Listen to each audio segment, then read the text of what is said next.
True power is not loud. It is still. It doesn't live in shouting voices or quick tempers. It belongs to the man who does not react, who stands firm when pushed, who cannot be bent by pressure. There is a cold strength in calmness, the mind that won't take the bait, the eyes that don't give away weakness, the body that doesn't bow to the room. A man like this is rare, and the rare always bring both respect and fear. This is not comfort for dreamers. It is iron for those who choose to rule themselves first. And in that self-mastery, they learn how to shape the world around them. When you practice this discipline, you stop living chained to other people's moods. You answer to one judge only, yourself. Most people are hostages to syllables. An offhand jab opens them like a blade. A rumor drips into their ear and sours the entire day. They speak of strength while letting the tuneless chorus of strangers decide their weather. To be steered by words is to be steered by breath. Formless, cheap, and endlessly available. A sentence has the power you give it. An insult is not a spear until your reaction hardens it into one. Rage proves impact. Defense grants legitimacy. Brooding embalms the wound and keeps it fresh. In each case, you announce to the world that your identity is an unlocked door anyone may enter with a whisper. The free man never cedes that door. He neither kneels before praise nor wrestles with contempt. Praise is sugar that rots the teeth of judgment. Contempt is vinegar that burns the throat of vanity. He swallows neither. He values himself by private measurement, not by communal applause. Watch the theater of public mockery. The ordinary man twitches, his voice betrays him, explanations tumble out like broken furniture. The crowd smells blood. The mocker's knife lengthens because the victim wields it against himself. The sovereign stands unaltered. Perhaps the faintest curl of amusement visits his mouth. The performance collapses when the audience senses that the target is a mirror that refuses to reflect. The aggression, getting nothing to fasten onto, falls to the floor with a dull sound. Thrones do not topple from gossip. They topple from panic within the throne.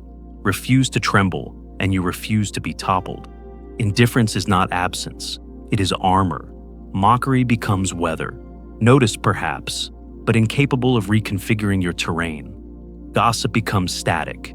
Even flattery loses its hook. Both worship and scorn are shackles if you hunger for them. Kill the hunger, and the chains fall. Then your enemies cannot pull your strings, your allies cannot buy you with compliments, and the crowd cannot draft you into its fever. You begin to radiate a rumor of invulnerability, and rumor matures into reputation. People fear what they cannot move. The next prison is the nervous system. Most declare themselves strong until one sharp word strips the paint and exposes the soft wood. Emotion shoves them into the arena before thought has found a seat. They advertise all their weak points. This phrase breaks me. This gesture unthreads me. This tone dissolves my composure. Mistaken for power, anger is an inventory sheet handed to the enemy. The discipline is not to amputate feeling, but to command it like troops. Sensation may flare. Action does not follow until summoned. Delay is not fragility. Delay is generalship. The average man erupts, the hunter studies. He gives his heartbeat time to become a verdict rather than a confession. Imagine the crowded hall. A rival throws a barb meant to stain you in front of witnesses. The trap is obvious. Rage and you certify the insult. Argue and you accept the court. Explain and you confess the wound.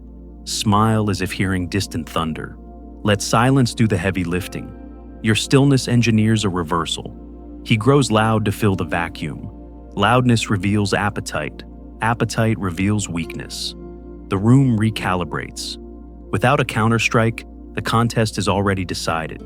Choosing the moment of action, or choosing no action at all, is the highest expression of control. Each quiet breath is a declaration. I answer to command, not to provocation. False expectation is another soft place where men bleed. They make an altar of reciprocity. I was loyal, therefore loyalty will return. I was fair, therefore fairness is owed. When reality proposes a different arithmetic, they call it betrayal and collapse into the nursery of outrage. They confuse their code with the nature of the world. The world has its own weather, self-interest, fear, hunger, vanity. confusion. To insist that a storm behave because you would is not moral clarity, it is childish cosmology. The hard truth is gentler in the long run. People are irregular instruments. Do not be shocked when they play out of tune. The man who sees as it is not broken by it. He assumes fragility in others as a rule and counts reliability a blessing, not a debt. When loyalty appears, he is grateful. When selfishness blossoms, he is ready. He doesn't grant strangers the power to surprise him out of shape. There is grace in this realism, a grace that liberates energy. While the crowd spends its days grieving the world they imagined, he maneuvers in the world that exists. Ego's favorite addiction is being right in public. The insecure cannot let an assertion pass unchallenged. They must erect monuments to their opinions and then garrison them with quarrels. They think victory in argument is victory in life. But life remembers outcomes, not volume. Power does not campaign for acceptance. Power changes the landscape and then points, if it bothers to point at all. A ruler can concede a point with a shrug, while quietly engineering the result that makes the point irrelevant. Perhaps you're right, he says, and in that apparent surrender, he steals the opponent's vigilance. He wins twice, first in conserving energy, second in meeting them later on the field, where only results are allowed to speak. Every minute spent wrestling a critic is a minute spent inside his frame. To refuse the duel is not timidity. It is the refusal to be drafted into another man's theater. Let them harvest small applause in the marketplace of opinions. While they are counting claps, you are counting levers.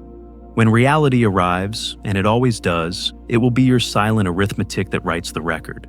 Your resources are a kingdom: attention, time, willingness, physical energy, emotional bandwidth. Give them away indiscriminately, and you will discover that the city looks conquered long before any enemy appears. Boundaries are not cruelty, they are architecture. A fortress without walls is simply a plaza where anyone may set up a stall. The man who is always available confesses he belongs to everyone, which is to say to no one, not even himself. He thinks generosity will buy love. It purchases only hunger. People believe what you broadcast about your value. If you treat your hours as trivial, others will stack their burdens upon them with a smile. Observe the opposite pattern: a calendar guarded like a treasury, a phone that does not answer just because it rang, a steady, unapologetic no. At first, this invites friction. You have ceased being furniture, and furniture rarely protests. But resistance matures into respect. Even those who mutter learn the boundary lines and come to recognize the signal nested in them. This is a man who husbands his strength. Dealings with him must be worthy of the cost. You are not here to be universally liked. Popularity is a paper crown that burns in the first gust. You are here to build weight, and weight requires density. Density requires refusal. The crowd's love is weather. Sun at noon, a hail at dusk. Forgetting by morning. To found your identity upon it is to mortgage your peace to an unstable sky. Detachment is the correct instrument. Detachment is not deafness. It hears insult as information, not as scripture. It hears praise as data, not as diet. You can use either as intelligence, mapping the envy that hides inside the sneer, detecting the seduction that hides under the compliment, and then discard them both. Once the mob can tug your self-appraisal with ropes of approval and ropes of blame, the mob owns you. Better to be called arrogant while steering your ship than to be called kind while drowning in the harbor. This detachment develops its own gravity. People say, he cannot be tugged. They adjust themselves before approaching, the way one straightens before entering a cathedral. You may never be beloved. Love is capricious.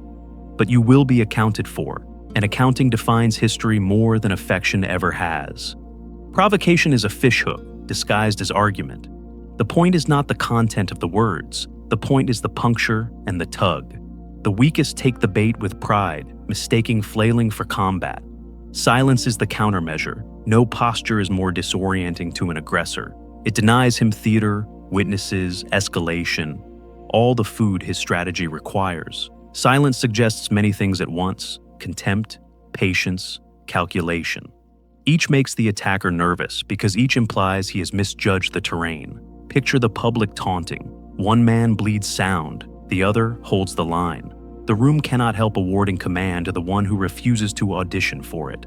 When at last the quiet man chooses a sentence, one sentence shaped like a blade rather than a shout, its rarity gives it weight. Temper loses before vocabulary begins, because appearance outruns declaration. The man who cannot stop talking dispossesses himself. The man who withholds speech makes the world wonder which vault he is guarding. There is a tool few expect in the arsenal of severity: gratitude. Not the syrup served by those who fear their own teeth, but a disciplined reorientation that cuts the fuel line to anger. Rage fattens on fixation, the mind rehearsing the injury until the injury rehearses the mind. Gratitude interrupts the loop by counting what remains under command. The tire is punctured. You still own the wheel, the road, the destination. The meeting is missed. The relationship remains. The long campaign is intact. This is not denial. It is triage by a strategist. When the world offers offense, gratitude scans for advantage. The failed deal reveals a partner's unreliability. Good. You discovered it cheaply. The harsh remark exposes a point of insecurity. Good. Now you know the seam to reinforce. The public mockery shows they are watching. Good. Visibility can be converted into pressure when used correctly. In this way, gratitude becomes flint. Struck against setback, it throws useful sparks. Your opponent imagines he's ignited your temper. You've lit a lantern. Criticism, too, is misread by the unprepared. Most hear an accusation and begin digging trenches around their reputation. All that digging exhausts them and leaves them below ground. The sovereign treats criticism as a courier. If the message is false, it goes straight to the fire. If the message contains truth, he thanks the courier and mines the vein. Enemies, in their eagerness to wound, often produce the most precise maps of where you frighten them. They label the places they hope you never fortify. In their spite, they hand you blueprints. If you endure the noise without twitching, you signal invulnerability. That signal, repeated, becomes myth. Myth multiplies your leverage before any action is taken.